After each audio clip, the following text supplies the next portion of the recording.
எபிரேயர் 4:2. ஏனெனில் சுவிசேஷம் அவர்களுக்கு அறிவிக்கப்பட்டது போல நமக்கும் அறிவிக்கப்பட்டது. கேட்கிறவர்கள் அநேகம்.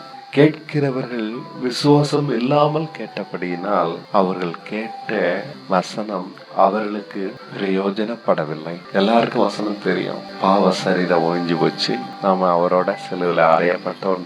அதை கேட்டவங்க அநேகம். ஆனால் அந்த வசனம் பிரயோஜனப்பட்டவங்க, அதனால பாவ சரீரத்தை இழந்தவங்க, சிலுவையில் அறைந்தவங்களாக கிறிஸ்துவோடு ஐக்கியப்பட்டவங்க, கிறிஸ்துவனுடைய உயிர்த்தெழுந்த தன்மையை பெற்றவங்க வெகு சிலர். வெகு சிலர். இன்றைக்கும் அப்படித்தான் இருக்கு. வாக்குத்தத்த தேசத்துல பிரவேசிக்கிறவங்க வெகு சிலர் தான். ஆனா வாக்குத்தத்த தேசத்தை பிரவேசிச்சிருக்கிறோமா இல்லையான்னு நம்ம செத்த பிறகு பாக்குறது இல்லை. பரலோகம் இல்லை. இந்த இளைப்பாறுதல், இந்த கிறிஸ்துவனுடைய ஐக்கியம், இந்த நிறைவான ஜீவியம், இந்த ஜீவியத்தை தான் அவர் சொல்றாரு அவர்களுக்கு பிரயோஜனப்படவில்லை. கேட்கிற வசனம், நம்ம கேட்கிற ஒவ்வொரு வசனத்தையும் விசுவாசத்தினால பாற்றணும். அதுக்கு அர்த்தம் தேடக்கூடாது. அது எப்படிப்பட்ட அர்த்தமாக வேண்டுமானாலும் இருக்கட்டும். அது நம்முடைய அனுபவம் ஆகும்போது அதனுடைய ஆழமான அர்த்தங்கள் நமக்கே அதிர்ச்சியை அளிக்கும். நம்மை உயர்த்துகிற அந்த உன்னதமான ஸ்தானம் அங்க போய் உட்காரும் போதுதான் அதனுடைய மகிமை நமக்கு விளங்கும். ஐயோ, பாவ சரீரம் ஒழிந்து போன ஒரு மனுஷனை நம்மளே நாம பார்ப்போம். பழுதில்லாத ஒரு வாழ்க்கையை நம்மளே நாம பார்ப்போம். இச்சையில்லாத ஒரு ஜீவியத்தை நம்மள நாம பார்ப்போம். இச்சிக்க முடியாத ஒரு வாழ்க்கைய நம்மள நாம பார்ப்போம். இது அதிசயம் இல்லையா? இது உன்னதமானது இல்லையா? இது எவ்வளவு பெருசு. எந்த பாவத்துக்கும் நாம் மறித்தவங்களா இருக்கிறோம். இது எவ்வளவு பெருசு. இதை நாம கண்டு பார்க்கும் போதுதான் ஆச்சரியமாக இருக்கு. இந்த அனுபவம் பேரதிசயமாக இருக்கு. இதை இந்த இளைப்பாறுதல பிரவேசிக்கிறபடிக்கு காத்துக்கிட்டோம். அந்த வசனத்துல ஒவ்வொரு வசனமும் நமக்கு பிரயோஜனமாக இருக்கணும். நம்ம கேட்ட வசனத்தினால நம்முடைய அறிவு வளரக்கூடாது, நம்முடைய அனுபவம் வளரணும். ஒவ்வொரு வசனமும் நம்முடைய ஜீவனாக மாறணும், நம்முடைய ஜீவியமாக மாறணும், நம்முடைய அந்தரங்கமாக மாறணும். அது வரைக்கும் போராடணும். அதை காத்துக்கிறது தான் முக்கியம் இருக்கு. நான் மிகவும் வலியுறுத்துறது அதுல காத்துக்கிறது தான். அனுபவம் ஆயிடுச்சுங்க, அதனால நம்ம பூரிச்சு போனோம். அப்படியே மிதந்து திருப்தி அடைஞ்சு கொஞ்ச நாள் திரும்பி பார்த்தோன்னா அத்தனை அவசரங்களும் அனுபவமாக இல்ல, விட்டுட்டோம், மறந்துட்டோம், இல்லாம போயிடுச்சு. எங்க போச்சு? பாவ சரீரம் ஒழிஞ்சு போச்சு, இச்சையெல்லாம் ஒழிஞ்சு போச்சு. அது உண்மைதான். ஆனா மறுபடியும் இச்சை வருது. எல்லா பாவம் நம்மளுக்கு இன்னும் சுகமாக தான் இருக்கு. நாம அதை காத்துக்கிடல. பாவ சரீரம் ஒழிஞ்சு போச்சு, நாம் நீதிக்குத்தான் பழிச்சிருக்கோம். எந்த பாவத்துக்கு நாம் மறைத்தவர்கள்ன்றத வாழ்க்கை நம்மளை விட்டு மறந்து போச்சு. இதனால தான் சொல்றேன், அந்த இளைப்பாறுதல பிரவேசிக்க முடிக்கு நாம் பயந்திருக்க கடவோம். கேட்ட ஒவ்வொரு வசனமும் நமக்கு பிரயோஜனமாக இருக்கணும். அதுல நாம நிலைச்சிருக்கணும். அனுபவமான மட்டும் போகாது, அதுல நாம நிலைச்சிருக்கணும். 3வது வசனம், விசுவாசித்தவர்களாகிய நாமோ அந்த இளைப்பாறுதலில் பிரவேசிக்கிறோம். அவருடைய கிரியைகள் உலக தோற்றம் முதல் முடிந்திருந்தும் இவர்கள் என் இளைப்பாறுதலில் பிரவேசிப்பது இல்லை என்று என்னுடைய கோபத்திலே ஆணையிட்டேன் என்றார். நான் சொன்னதுதான் அவர் சொல்றாங்க. நாம விசுவாசித்தோமான அந்த இளைப்பாறுதலில் பிரவேசிப்போம். விசுவாசம் தான் முக்கியம். இந்த வசனத்தை விசுவாசத்தினால காத்துக்கிடணும். அசதியாக இருக்கக்கூடாது. அவருடைய கிரியைகள் உலக தோற்றம் முதல் முடிந்து விட்டது. அவர் இளைப்பாறுதலில் இருக்கிறார். அவர் கிரியை செய்வது இல்லை. இளைப்பாறுதலுக்கு அடையாளமா தான் கிரியை செய்வது இல்லை. மேலும் தேவன் தம்முடைய கிரியைகளை எல்லாம் முடித்து 7ஆம் நாளிலே ஓய்ந்திருந்தார் என்று 7ஆம் நாளை குறித்து ஓரிடத்தில் சொல்லியிருக்கிறார். அன்றியும் அவர்கள் என் இளைப்பாறுதலில் பிரவேசிப்பதில்லை என்றும் இந்த இடத்தில் தானே சொல்லுகிறார். கிரியைகளை விட்டு ஓய்ந்திருந்தார். அப்போது நம்மை பார்த்து சொல்வதும் இளைப்பாறுதலில் பிரவேசிப்பது இல்லை என்று சொன்னால் நாமும் நம் கிரியைகளை விட்டு ஓய்வதை குறித்து தான் சொல்லுகிறார். அப்பொழுதுதான் நாம் அவருடைய இளைப்பாறுதலை பிரவேசிக்கிறோம். ஆகையால் சிலர் அதில் பிரவேசிப்பது இன்னும் வரப்போகிற காரியமாக இருக்கிறது. சுவிசேஷத்தை முதலாவது கேட்டவர்கள் கீழ்ப்படியாமையினாலே அதில் பிரவேசிக்காமல் போனார்கள். வரப்போகிற காரியமாக இருக்கிறது என்றால் கடைசி நாட்களில் வரப்போகிறத பற்றி அவர் சொல்லவில்லை. அடுத்த வசனத்திலே சொல்லுகிறார், கீழ்ப்படியாமையினாலே சிலர் பிரவேசிக்காமல் போனார்கள். அவர்களுக்கு கிடைத்த சான்ஸை இழந்து விட்டார்கள். இப்பொழுது நமக்கு அந்த சான்ஸ் கொடுக்கப்பட்டிருக்கிறது. நாம் பிரவேசிக்கிறது வரப்போகிற காரியம். நாம் விசுவாசித்தோமானால் அதில் பிரவேசிப்போம். நாம் அந்த இளைப்பாறுதலில் பிரவேசித்திருக்கிறோமா இல்லையா என்பதைத்தான் வேதம் முக்கியத்துவம் கொடுக்கிறது. பலர் கீழ்ப்படியாமையினாலே இழந்து விட்டார்கள். ஆனால் அவர் விசுவாசிக்கிறோம் என்ற சபைகளில் இருக்கிறார்கள். தலைவர்களாக, போதகர்களாக, பெரிய பெரிய ஊழியக்காரர்களாக, சபை நடத்துகிறவர்களாக, சாட்சிகளாக இளைப்பாறுதலை இழந்து விட்டார்கள். இன்றைய சபைகள் விசுவாசத்தினால் பிழைக்கப்பதையே சாட்சிகளாக வைத்தால் அது எப்படி இருக்கும்? வேலை கிடைச்சது, வீடு கிடைச்சது, இதுதான் சாட்சி. அப்புறம் எல்லாருக்கும் சாட்சி ஒழிஞ்சு போச்சு. ஏன்னா எப்போது வேலை கிடைக்காது, அவங்க வாழ்க்கை செட்டில் ஆயிடுச்சு. அப்புறம் அவங்களுக்கு சாட்சி ஒண்ணுமே இல்லை. அடுத்த அவங்களுக்கு புள்ள பிறகுது, அது ஒரு சாட்சி. வீடு கட்டினேன், அது ஒரு சாட்சி. செத்த ஜீவியம், ஒரு உற்சாகமே இல்லை. இவ்வளவுதானே கிறிஸ்தவ ஜீவியம்? எல்லாரும் வாழ்றான், எல்லாரும் செய்யறான், நானும் அதைத்தான் செய்யறேன். கல்யாணம் பண்றான், குடும்பம் நடத்துறான், சம்பாதிக்கிறான், வீட்டை கட்டுறான், அவங்களும் படிக்க வைக்கிறான். இதுக்கு வேற ஒண்ணுமே இல்லையா? கிறிஸ்துவ மாதிரி மாறதுதாங்க கிறிஸ்தவ ஜீவியம். அதை விட்டுட்டு இதை போய் சாட்சி நம்ம சொல்றதுனால எல்லாரும் இப்படிதான் அந்த வழியில தான் போறாங்க. ஆகையால் சிலர் அதில் பிரவேசிக்கப்பது இனி வரப்போகிற காரியமாக இருக்கிறது. இனிமேதான் நம்ம விசுவாசிக்கிறோம், இனிமேதான் அதுல பிரவேசிக்க போறோம். அநேகர் விசுவாசத்தை கொடுத்து அதுல அதுக்கு ஏதுவான கீழ்ப்படுதலை அடையாததுனால பிரவேசிக்காம போனாங்க. இன்று அவருடைய சத்தத்தை கேட்பீர்களாகில் உங்கள் இருதயங்களை கடினப்படுத்தாதிருங்கள். 7வது வசனம். எப்படி கடினப்படுத்துறான்? ஆமா, பாவம் சரி ஒழிஞ்சு போச்சுனாலும் பாவம் வருங்க. இதுதான் கடினப்படுத்துற வழி. அப்போ அந்த வசனத்து மேல விசுவாசமே இல்லை. அப்புறம் அதுக்கப்புறம் விசுவாசமே வராது. அந்த வசனம் நம்மளுக்கு கொடுக்குற விசுவாசத்தை நம்ம புறக்கணிச்சிட்டோம்னா மேற்கொண்டு விசுவாசம் வராது. மற்றவங்கிட்ட இருக்கிற விசுவாசத்தை நம்ம பிடிங்கி கீழே போட்டுருவோம், காலில் கீழே போட்டு மிதிப்போம். கடினப்பட்டவன் மற்றவங்களையும் கடினப்படுத்துவான், விசுவாசிக்கிறவன் மற்றவங்களை விசுவாசிக்க வைப்பான்.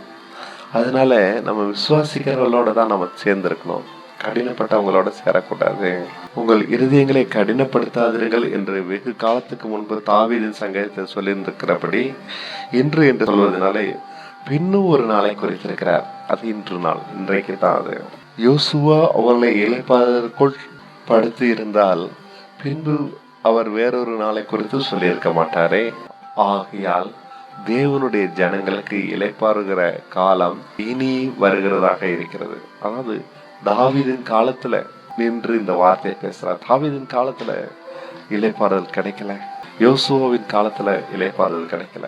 இந்த சங்கீதம் பாடினது தாவீது. இந்த சம்பவம் யோசுவாவின் காலத்தில் நடந்தது. சொல்லப்பட்ட வார்த்தை, வனாந்தரத்துல இருக்கிற இஸ்ரவேல் ஜனங்களுக்கு சொல்லப்பட்ட வார்த்தை. அன்றைக்கு அவர்கள் இளைப்பாறுதல பிரவேசிக்க முடியல. இனி வருகிற காலம் என்று சொல்லப்படுவது இந்த புதிய ஏற்பாட்டு காலம்தான். நான் உங்களுக்கு இளைப்பாறுதல் தருகிறேன், வருத்தப்பட்டு பாரம் சுமக்கிறவர்களே என்னிடத்தில் வாருங்கள். இந்த காலம் தான் அது. நாம பாவங்களை விட்டு ஓயலாம். பாவ சரீரம் ஒழிஞ்சு போச்சு.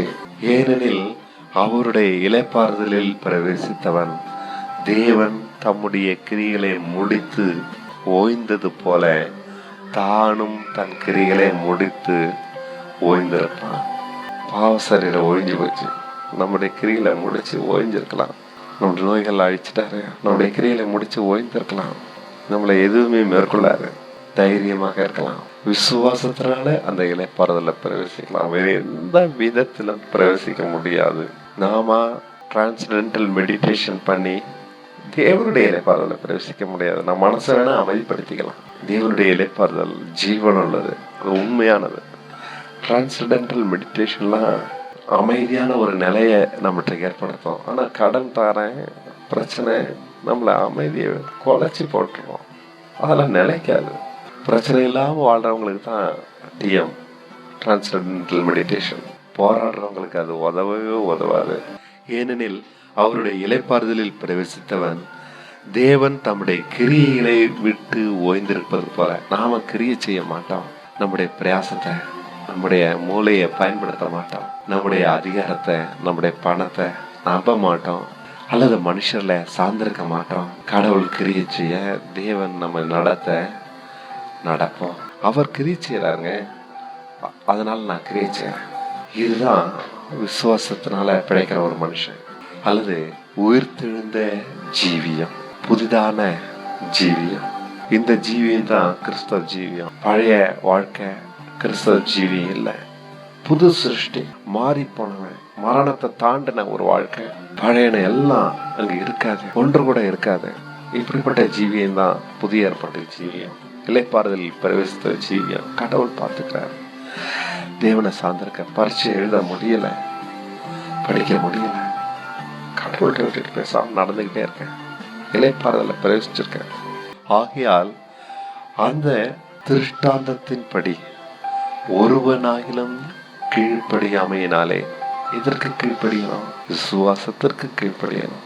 இங்க கீழ்ப்படியதற்கு கற்பனைகள் இல்லை, 10 கற்பனைகள் கிடையாது.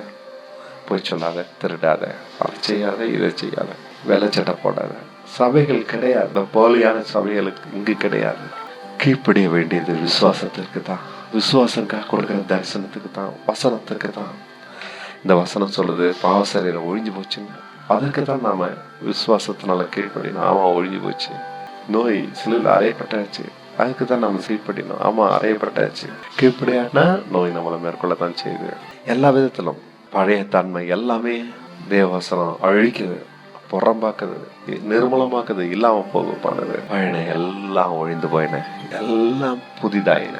இதுதான் விசுவாச ஜீவியத்தினுடைய அடையாளம். எல்லாம் புதிதாயின, பழன எல்லாம் ஒழிந்து போய் நான் இனி இல்லை. இதுதான் புதிய மனுஷன், இதனுடைய பூரணம். அதுதான் என்கிட்ட இருக்கு. இதுதான் புதிய மனுஷன். ஆகையால் அந்த திருஷ்டாந்தத்தின்படி, அந்த தரிசனத்தின்படி, நான் பேசுகிற இந்த தரிசனத்தின்படி ஒருவனாகிலும் பழைய மனுஷனை வச்சுட்டு இருக்க கூடாது. கீழ்ப்படியாமையினாலே, விசுவாசத்திற்கு கீழ்ப்படியாமையினாலே விழுந்து போகாதபடிக்கு நாம் இந்த இளைப்பாறுதலில் பிரவேசிக்கும்படி ஜாக்கிரதையாக இருக்க கடவோம். தேவனுடைய வார்த்தையானது ஜீவனும் வல்லமையும் உடையதாயும். அது ஒரு தரிசனத்தை மட்டும் கொடுக்கல, அந்த தரிசனத்தை நம்மகிட்ட நிறைவேற்றும். பாவசரீர ஒழிஞ்சு போச்சுன்றது ஒரு தரிசனம். அதை விசுவாசிக்கும் போது அது நிறைவேறுது. அதனால தான் அது ஜீவன் வல்லமை, அதை நிறைவேற்றக்கூடிய வல்லமை. நம்முடைய பாவசரீரத்தை அழித்து இல்லாமல் போக பண்ணக்கூடிய வல்லமை அந்த ஜீவ வார்த்தையில உண்டு. நம்ம நோய்களை அழிக்கக்கூடிய வல்லமை இந்த ஜீவ வார்த்தையில உண்டு.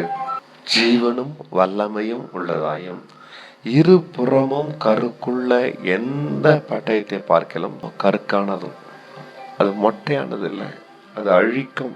இரு புறமும் அழிக்கும். அது என்ன இரு புறமும் அழிப்பது? நாம் பார்க்க பாவத்தையே அழிக்குது. அல்லது விசுவாசிக்காதவனை பார்த்து நீ விசுவாசிக்கிறேன்னே சொல்லுது, நீ கடினப்பட்டிருக்கன்னு சொல்லுது. அந்த வசனத்தை சொல்றவனையும் அழிக்கும், அதை கேட்கறவனையும் அழிக்கும். அதனால்தான் தேவவசனம் இருபுறமும் கருக்குள்ளது, அது மொட்டையானது இல்லை, அது அழிக்காம இருக்காது.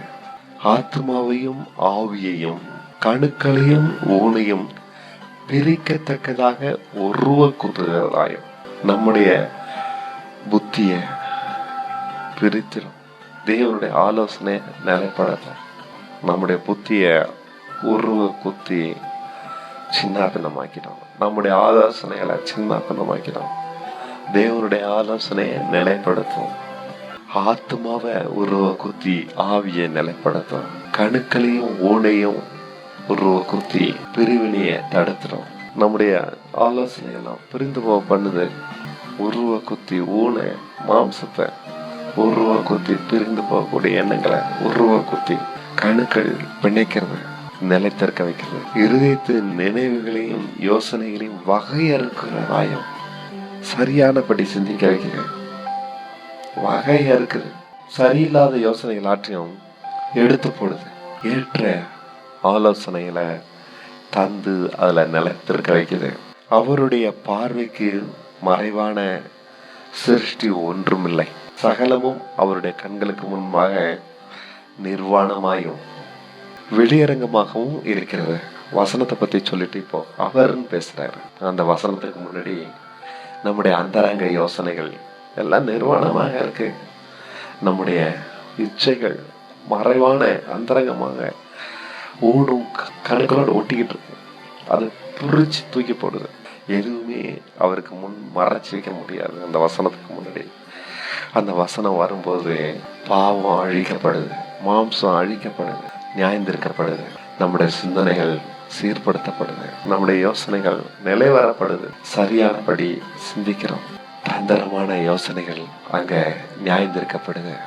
சுயநலம் அங்க நிர்மூலமாகுது. ஒவ்வொரு மனுஷனும் அந்த தேவசனத்துக்கு முன்னாடி நிர்வாணமாக இருக்கான். சகலமும் அவர் கண்களுக்கு முன்பாக நிர்வாணமாயும் வெளியரங்கமாகவும் இருக்கிறது. இப்படி வசனத்தினால நாம குத்தப்பட்டா, உணர்த்தப்பட்டா பாக்கியவான்கள். கடினப்பட்டு போனவங்களை குறித்து வசனம் சொல்லுது, அவங்க கைவிடப்பட்டாங்க, அவங்க வழுகி போனாங்கன்னு சொல்லுது. ஏன்னா வசனம் அவங்களை குத்த முடியல, கடினப்பட்டு போயிட்டாங்க. கருக்குள்ளது அவங்களுக்கு இன்னும் பலமான சாட்சிகளை கொண்டுதான் உணர்த்த முடியும். கடினப்பட்டு போயிட்டாங்க. அவங்க சாதாரணமான வசனத்தை படிச்சுட்டு அதுக்கெல்லாம் அர்த்தம் சொல்லிட்டு போயிட்டே இருப்பாங்க. பாவம் சரி ஒழிஞ்சு போச்சுன்றதெல்லாம் அவங்களுக்கு தெரியவே தெரியாது. தேவனால் பிறந்தோம் பாவம் செய்யான்றதெல்லாம் செய்யாதான், ஆனா பாவம் வந்துட்டு தான் இருக்கும் அப்படிதான் சொல்லுவாங்க. கடினப்பட்டு போயிட்டாங்க. அதாவது வசனத்தினால அவங்கள உணர்த்த முடியல. இது எவ்வளவு ஆபத்தானது. இதை குறித்த அந்த வசனம் எபிரேயருக்கு நேரம் 3 இடங்களை சொல்லியிருக்கு. கடினப்பட்டு போனவர்கள், கடினப்பட்டு போனவர்கள், கடினப்பட்டு போனவர்கள் விழுந்து போனார்கள்னு. உங்களில் ஒருவனும் கடினப்பட்டு போகாதபடிக்கு எச்சரிக்கையா இருக்கு. 3:12, 4:2 கேட்ட வசனம் அவர்களுக்கு பிரயோஜனப்படவில்லை. 7 உங்கள் இருதயங்களை கடினப்படுத்தாதிருங்கள். வசனம் குறுகிய ஊனையும் கணுக்களையும் பிரிக்கும்படி குத்துது. ஆனா கடினப்பட்ட பணம் ஊனும் கணுக்கும் ஒன்னதான் இருக்கு. ஆவியும் ஆத்மாவும் பிரிக்கும்படிக்கு அது உருவாக்குத்துது. ஆனா கடினப்பட்டு போனவனுக்கு ஆவியும் ஆத்மாவும் ஒன்னதான் இருக்கு. அவன் சிந்தனை மாம்ச சிந்தனையா தான் இருக்கு. ஆவியின் சிந்தனையும் மாம்ச சிந்தனையும் பிரிச்சு மாம்ச சிந்தனை அழிக்கிறது தேவவசனம். ஆனா வசனத்தை கேட்டும் அவன்கிட்ட மாம்சம் தான் இருக்கு. பகை, தந்திரம், பொருளாசை, காமவிகாரம் இத்தனையும் அவன் வச்சுக்கிட்டு தான் இருக்கான். சுய புத்தியின்படி தான் நடக்கிறான். அவருடைய ஆலோசனைய அவன் விட்டு கொடுக்க மாட்டேங்கிறான். என்னால முடியலன்ற நிலைமைக்கு அவன் வர மாட்டேங்கிறான். ஒரு குத்துனாக்கா என்ன சொல்லுவான், என்னால முடியலைங்க, முடிய விட என்னால முடியல. அப்பதான் நம்முடைய இதயத்தின் யோசனைகள் அதை நிலைவர பண்ணும். நம்ம கடினப்பட்டு போகாதபடிக்கு எச்சரிக்கையா இருப்போம். இது ரொம்ப முக்கியம். இந்த ஆலோசனை வானங்களின் வழியாக பரலோகத்திற்கு ஏறி போன தேவகுமாரனாய் இயேசு என்னும் மகா பிரதான ஆசாரியன் நமக்கு இருக்கிறதுனால் நாம் பண்ணின அறிக்கையை உறுதியாக பற்றி கொண்டிருக்க கடவோம். ஏன் அவரை காண்பித்து இந்த ஒரு வார்த்தையை சொல்றாரு? ஏன்னா அவரும் இந்த வசனத்தினால உருவ குத்தப்பட்டு ஆவியும் ஆத்மாவை பிரித்து ஆவிக்குரிய சிந்தனையை உடையவராக மாறினாரு. ஊனியும் கணுக்களையும் பிரிக்கப்பட்டு சுயநலமானதெல்லாம் அவரை விட்டு அழிக்கப்பட்டது. இந்த வசனத்தினால சீர்படுத்தப்பட்டவர். அதனால அவருக்கு பேர் வார்த்தை. அவர் வசனமாவே மாறிட்டாரு. அவருடைய நினைவுகள்லாம் நிலைவரப்பட்டது. அவருடைய யோசனைகளும் நினைவுகளும் வகையறுக்கப்பட்டு சரிப்படுத்தப்பட்டது. அதனால்தான் அவருக்கு பேர் வார்த்தை. வார்த்தையினால வகையறுக்கப்பட்ட ஒரு மனுஷன் வார்த்தையாகத்தான் இருப்பான். அந்த வார்த்தை சொல்றபடிதான் அவன் சிந்திப்பான். அந்த வார்த்தை சொல்றபடிதான் அவனுடைய நோக்கம் இருக்கும், பிரயாசம் இருக்கும். அவன் அதனால இயேசுவை பார்த்து வார்த்தைன்னு சொல்றதுல நான் ஆச்சரியப்படல. இப்படிப்பட்ட மனுஷன் வானங்களின் வழியாக பரலோகத்திற்கு ஏறி போயிருக்கிறார்னா நமக்கு முன்னாடி சாட்சியாக அவரை நிறுத்தி நாம பண்ணின அறிக்கையில உறுதியாக இருப்போம். நம்மாலேயும் முடியும். தேவன் நம்மையும் அப்படி மாற்ற முடியும். இதுதான் நாம் பண்ற அறிக்கை. இதுல உறுதியாக இருப்போம். நாம் பண்ணின அறிக்கையை உறுதியாக பற்றி கொண்டிருக்க கடவோம். நம்முடைய பலகீனங்களை குறித்து பரிதவிக்க கூடாத பிரதான ஆசாரியர் நமக்கு இராமல் எல்லா விதத்திலும் நம்மை போல சோதிக்கப்பட்டோம். இதுதான் சொன்னேன். எல்லா விதத்திலும் நம்மை போல இருந்தார். எல்லா விதத்திலும் மாம்சத்தின்படி சிந்திக்கக்கூடியவர். அவருடைய மாம்சத்துல ஊனும் கணுக்களும் பிரிக்கப்பட்டது. ஆவிக்குரிய யோசனையும் மாம்ச சிந்தனையும் பிரிக்கப்பட்டது. வசனத்தினால பிரிக்கப்பட்டு வகையறுக்கப்பட்டது. அவருடைய யோசனைகளும் நினைவுகளும் வகையறுக்கப்பட்டது, சீர்படுத்தப்பட்டது. இதனால தான் நாம போல சோதிக்கப்பட்டோம்.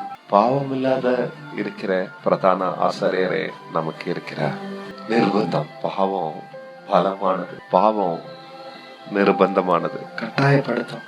நீங்க மீற முடியாது. ஆனா வசனம் நம்முடைய யோசனைகளையும் நினைவுகளையும் வகையறுக்கும். இதெல்லாம் வேண்டாம் அப்படின்னு நம்ம மனசை அதிலிருந்து விடுதலை ஆக்கும். அதுக்கு அந்த வசனத்தை பார்க்காத வரைக்கும் அவன் நம்முடைய இறுதியும் அதில் ஓட்டிக்கிட்டு தான் இருக்கும். பார்த்ததுக்கு அப்புறம் வகையறுக்கப்பட்டதுக்கு அப்புறம் நம்முடைய யோசனைகள் அதிலிருந்து விடுதலை ஆகிடும். அவைகள் மேலே நமக்கு பிரியம் வராது. அதான் கணுக்களையும் ஊனையும் உருவ குத்துறது. ஊன்றது மாம்சம், அது உடைச்சு பிச்சு எடுத்துடுது. கணுக்கள் அப்படியே நிலைச்சு ஆவியும் ஆத்மாவையும் பிரிக்குது. ஆத்மா அடங்கிடுது. மாம்ச சிந்தனை தான் நம்மளை பலமா இழுக்குது, பாவம் செய்ய சொல்லி அடங்கிடுது. குத்தப்பட்டு பிச்சு கிடக்குது ஆவியின் சிந்தனை. நம்மளுக்கு இது வேண்டாம். அவர் நம்மை போல சோதிக்கப்பட்டும் பாவம் இல்லாத இருக்கிறாரு. இப்படிப்பட்ட பிரதான ஆசிரியரே நமக்கு இருக்கிறாரு. பாருங்க, வசனத்தினால சீர்படுத்தப்பட்டவர், வார்த்தையாகவே இருக்கிறார். ஒரு வசனம் ஒரு மனுஷனை இவ்வளவு தூரம் உருவாக்குமா? தேவ வசனம் அவன் ஆத்மாவையும் ஆவியும் பிரிச்சு, ஊனையும் கணுக்களையும் பிரிச்சு, உருவ கொத்தி, நினைவுகளையும் யோசனையும் வகையா இருக்குமானா அந்த தேவ வசனம் கிறிஸ்துவ எப்படி உருவாக்கி இருக்குமானா? இயேசுவிடம் ஒரு கிறிஸ்துவ உருவாக்கி இருக்குமானா? அதே தேவசனம் நம்மகிட்டும் ஏன் உருவாக்கல? நம்முடைய ஆத்மாக்களையும் நினைவுகளையும் யோசனையும் வகையறுத்து நம்மையும் உருவ குத்தி அதை பக்குவப்படுத்தட்டும், இடம் கொடுப்போம். இதான் ஆவிக்குரிய விசுவாசிப்போம். வசனத்தை, ஒவ்வொரு வசனத்தையும் விசுவாசிப்போம். நம்ம முழுக்க அதை சீர்படுத்தட்டும். இது இளைப்பாறுதலின் காலம். இனி வருத இருக்கிறதுன்றது நாளைக்கு அல்ல, இன்னைக்கு, இன்றைக்கே ரட்சணை நாள். இந்த புதிய ஏற்பாட்டு காலத்தை தான் அவர் குறிப்பிட்டு பேசுறாரு. இனி வருகிறதாக இருக்கு. அவருக்கு தாவீது பாடின காலத்துல அது இனி வருகிறது. ஆனா இன்றைக்கோ அது வந்துவிட்ட காலம், இளைப்பாறுதலின் காலம். இன்றைக்கு நாம் விசுவாசிக்கலாம். ஒவ்வொரு வசனத்தையும் விசுவாசம் நமக்கு வெளிப்படுத்தப்பட்டிருக்கு. தேவ நீதி விசுவாசத்தினால விசுவாசிக்கிறவர்களுக்கு என்று வெளிப்படுத்தப்பட்டிருக்கு. ரோமர் 1:17. அதுதான் புதிய ஏற்பாடு. ஆகையால் நாம் இரக்கத்தை பெறவும் ஏற்ற சமயத்தில் சகாயம் செய்யும் கிருபையை பெறவும் தைரியமாக அந்த கிருபாசனத்தை அன்னைக்கு சேர கடவோம்.